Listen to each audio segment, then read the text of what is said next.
నా పేరు పొలమ్మ సార్, మాది తోరూరు మండలం, మైబాద్ జిల్లా. ఆ నుంచి వచ్చినాం సార్. నేను హై స్కూల్లో పనిచేస్తా. పేదరాళ్ళను సారు. నాకు 2 కొడుకులు, 1 బిడ్డ. మా భర్త చనిపోయిండు. మాకు చెలుక లేదు, పొలం లేదు, ఇల్లు జాగా కూడా సరిగా లేదు. కూలి పని చేసుకొని ఏదో వస్తాం. మా ఆయన రిక్ష దగ్గేది, కిడ్నీలు ఖరాబ్ అయి చచ్చిపోయిండు. మాకెలాంటిది గవర్నమెంట్ సొమ్ము.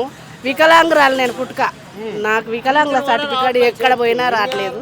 మా ఆయన చనిపోయినాక గమ్ముండ పింఛనే వస్తుంది. నాకు ఒక గవర్నమెంట్ అది శెలకలు ఇవ్వలే, పొలాలు ఇవ్వలేదు. ఊళ్ళ పొంటి అన్ని పంచిపెట్టిండు. ఊళ్ళ పొంటి అన్ని పంచిపెట్టిరు సార్. నా స్వంటి పేదదానికే ఏమి చెందట్లేదు సార్. ఉన్నోడు పోయి ఉన్నోనికే పెడతాడు, లేనోళ్ళు పోయి ఉన్నోళ్ళకే పెడతారు. కానీ మా స్వంటి పేదోళ్ళను ఎవ్వరు కాంతలేరు. ఓటు వేయించుకుంటారు, కథ బూట అందుకుంటారు. ప్రభుత్వము ప్రజాప్రభుత్వం కదమ్మా, 6 గ్యారెంటీలు అన్నారు. ఏమి ఇచ్చిరు సార్? ఏమి చెప్తాడు? ఒక బస్సులు అయితే ఇచ్చిండు. అవుతాయి అంటాడు. సరే, ఆయన 6 గ్యారెంటీలే పెడతాడో 10 గ్యారెంటీలే పెడతారో. ఎన్నో ఉద్యమాలు ఎందరో మారిపోయారు. కానీ నాకైతే పింఛని, వికలాంగుల పింఛని పుట్టలేదు. ఇప్పుడు తిరగంగా అదట రిన్వాల్ చేసుకోవాలట. 2 ఏళ్ళ కానీ ఇచ్చిండ్రు. అది ఏడపోయినా అది మళ్ళీ అసలు కాదంటారు. మరి అదే టెటనో సార్, దండం పెడతా. అది అన్నే ఉంది. నేను హై స్కూల్లో చేస్తా.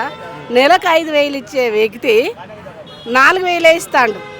5,000 ఇచ్చినప్పుడు మమ్మల్ని సంతకాలు పెట్టించుకున్నాడు. ఈ 4,000 ఎప్పుడైతే ఇస్తాడో సంతకాలు పెట్టించుకుంటాడు. ఇట్లేదు సార్ అంటే అంటాడు కదా. అక్కడి నుంచి అంతే వస్తాయి అమ్మ. హెచ్ఎం సార్ ఇస్తాడు, తొరులే. అయితే ఈ ముగ్గురిని పెట్టిన అంటాడు సార్. ఒక ఆమెనేమో ఆట అతరపుతర చేసి అవతల పడుతుంది. మళ్ళీ 10 ఇండ్లలో చేసుకొని వస్తుంది. 12:30కు వచ్చి మళ్ళీ అన్నం తింటుంది. ఇక నీళ్ళు కొట్టమంటే కొడుతుంది, లేకుంటే వెళ్ళిపోతుంది. మేము ఇద్దరం ఇక పొద్దున్న దాకా అన్నీ ఉండాలి. 7:30కు పోవాలి, 5 గంటల దాకా ఉండాలి. ఆమె చేసే పని మేమే చేయాలి, మేము చేసే పని మేమే చేయాలి. ఏంటంటే మీ ఇష్టం అయితే ఇట్లా కష్టం అయితే ప్రభుత్వం నుంచి మనకి ఏమేమి వస్తున్నాయి రేవంత్ రెడ్డి సర్కార్లో? నాకు చిలకలు లేవు, పొలాలు లేవు, నాకు వచ్చే రాబడి ఏం లేదు సార్. ఏమీ లేదు. గ్యాస్, కరెంటు బిల్లు, ఉచిత బిల్లు అని చేసారు. అదొకటి. సన్న బియ్యం 5 కిలోలు. నేను పేదదాన్ని, నాకు 50 కిలో, అది 35 కిలోల కార్డు ఉండాలి కదా సార్. ఏది లేదు సార్. 6 కిలోల బియ్యం నెల తింటున్నా సార్. నెల అయితే సార్ ఏదో బతకలేక ఆ పని లేకపోతే ఆయన 5,000కు 4,000 చేసి ఆయన 5 అవుతాడు. ఈ నుంచి కొంత లెక్క పోతే 20 వస్తా 20 ఆ పని చేసుకొని. నాకు మిగిలేదు 2,000 సార్. ఆ 2,000తో ఎట్లా బతకాలి సార్? ఇప్పుడు మీరు అంటున్నారు మీ డిమాండ్స్ ప్రధానంగా ఇక్కడ పెట్టడానికి వచ్చినాము ప్రజాప్రభుత్వంలో అని చెప్పేసి అంటున్నారు. మీ డిమాండ్స్ ఏంది? మా డిమాండ్స్ ఏంటంటే, మాది మహబూబాద్ జిల్లా. నా పేరు ఇసంపల్లి సైదులు.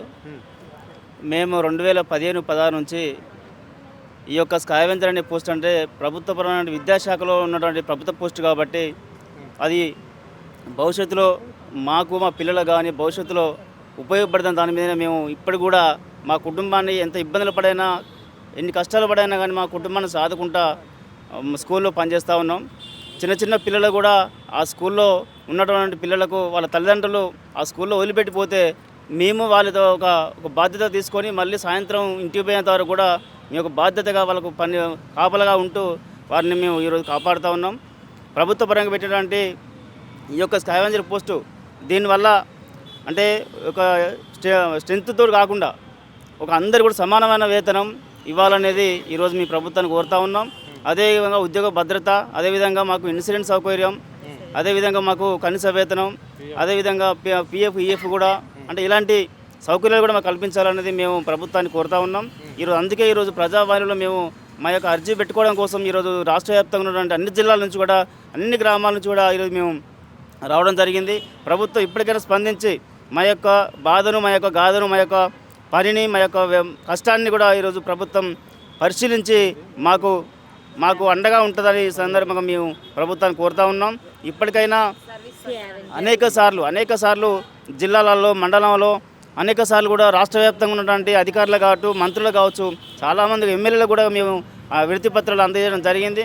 కాబట్టి ఇప్పటికైనా మా యొక్క కష్టానికి ఫలితంగా మాకు కనీస వేతనం కనీసం 18,000 రూపాయలు ఈ ప్రభుత్వ పరంగా మాకు అందించి మా కుటుంబాలను ఆదుకుంటారని సందర్భంగా మేము ఈ ప్రభుత్వాన్ని కోరుతా ఉన్నాం. Okay, right. ఇది పరిస్థితి. అంటే ఇక్కడ ప్రభుత్వ పాఠశాలలో స్కావెంజర్గా అంటే ప్రభుత్వ సర్వీస్ ఉద్యోగులుగా వీళ్ళు భర్తీ అయ్యి దాదాపుగా 10 నుంచి 15 సంవత్సరాలు అయినప్పటికీ కూడా 3,000, 2,000 అందులో ఏజెన్సీ పద్ధతితోటి కూడా వాళ్ళకి ఇచ్చే జీతం వచ్చేది కూడా ఇవ్వకుండానే ఇక్కడ ప్రభుత్వం కానీ అక్కడ ఉన్న ఏజెన్సీ చేతిలో పెట్టడం వల్ల మాకు అనేక ఇబ్బందులు పెడుతున్నారు అని చెప్పేసి కూడా వాళ్ళు స్పష్టంగా చెప్పడం అనేది అయితే జరిగింది.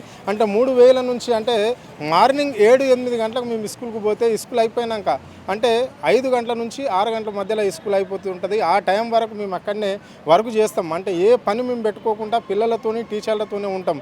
కానీ అయినా అక్కడ హెడ్ మాస్టర్స్ ఉంటారు, ఉపాధ్యాయుల ఒత్తిడి కూడా మా పైన భారంగా పెరిగిపోతుంది అని చెప్పేసి కూడా వాళ్ళు చెప్తున్నారు. అంటే కనీస వేతనం కూడా ప్రభుత్వం ఇవ్వలేకపోతుంది, ఈరోజు ఇవ్వాలి అని చెప్పేసి కూడా రాష్ట్ర వ్యాప్తంగా ఎంతమంది అయితే మేము ఉన్నామో అందరం కలిసి కూడా ఇక్కడ వచ్చి ప్రజాభవన్లో అర్జీ అర్పించుకున్నాము అని చెప్పేసి కూడా వాళ్ళు చెప్తున్నారు.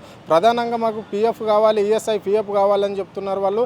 అంటే మమ్మల్ని ప్రభుత్వ ఉద్యోగులుగా అంటే అవుట్ సోర్సింగ్ లేదా కాంట్రాక్టులను ఏదో ఒక రకంగా మమ్మల్ని గుర్తించాలి అని చెప్పేసి వాళ్ళు డిమాండ్ చేయడం అనేది జరిగింది. ముఖ్యంగా వాళ్ళకి మేజర్ ప్రాబ్లం ఏంటంటే కనీస వేతనం ఏదో సుప్రీంకోర్టు ఇచ్చిన తీర్పు ప్రకారమే అంటే జీవో ఏదైతే ఉందో ఆ జీవోని మేము అడుగుతున్నాము. అంటే మేము 8 గంటల కంటే ఎక్కువ పనిచేస్తున్నాము, దాదాపుగా ఒక్కొక్కరం 12 గంటలు పనిచేస్తున్నాం. కాబట్టి మాకు ప్రభుత్వం ఇచ్చే వేతనము దాదాపుగా 18,000 వేతనం ఇవ్వాలి అని చెప్పేసి కూడా వాళ్ళు డిమాండ్ చేయడం అనేది జరిగింది. ఇదే వైఖరిగా ప్రజాప్రభుత్వం అన్నారు, ప్రజల కోసం ఏర్పడిన ప్రభుత్వం అన్నారు. కాబట్టి ఈ ప్రజాప్రభుత్వం మాత్రం చేయకపోతే రాష్ట్ర వ్యాప్తంగా కూడా ఆందోళనలు చేపడతాం, వెట్టి చాకరీ చేస్తున్నాం మేము అని చెప్పేసి కూడా వాళ్ళు చెప్పడం అనేది అయితే జరిగింది. ఇప్పటికైనా ప్రభుత్వం దిగచ్చి మా సంబంధించిన శాఖ మంత్రి అంటే ఇక్కడ సీతక్క గారు ఉంటారు, ఈ శాఖకు సంబంధించి ఆమె వచ్చి మా సమస్యను పరిష్కరించాలి, ముఖ్యమంత్రి దృష్టికి తీసుకుపోవాలి అని చెప్పేసి కూడా వాళ్ళు స్పష్టంగా చెప్పడం అనేది జరిగింది. ఇదే వైఖరి ఇంకా కొన్ని నాళ్ళు చూసిన తర్వాత ఇక ఒప్పుకునేది లేదు. రాష్ట్ర వ్యాప్తంగా కూడా ఆందోళన చేపడతాము, అన్ని కుల సంఘాలను, ప్రజా సంఘాలను, రాజకీయ నాయకులను కలుపుకొని కూడా ఆందోళన చేపడతామని చెప్పేసి కూడా వాళ్ళు హెచ్చరించడం అనేది అయితే జరిగింది. కెమెరా పర్సన్ కళ్యాణ్తో అరుణ్, ఆద్య టీవీ, హైదరాబాద్.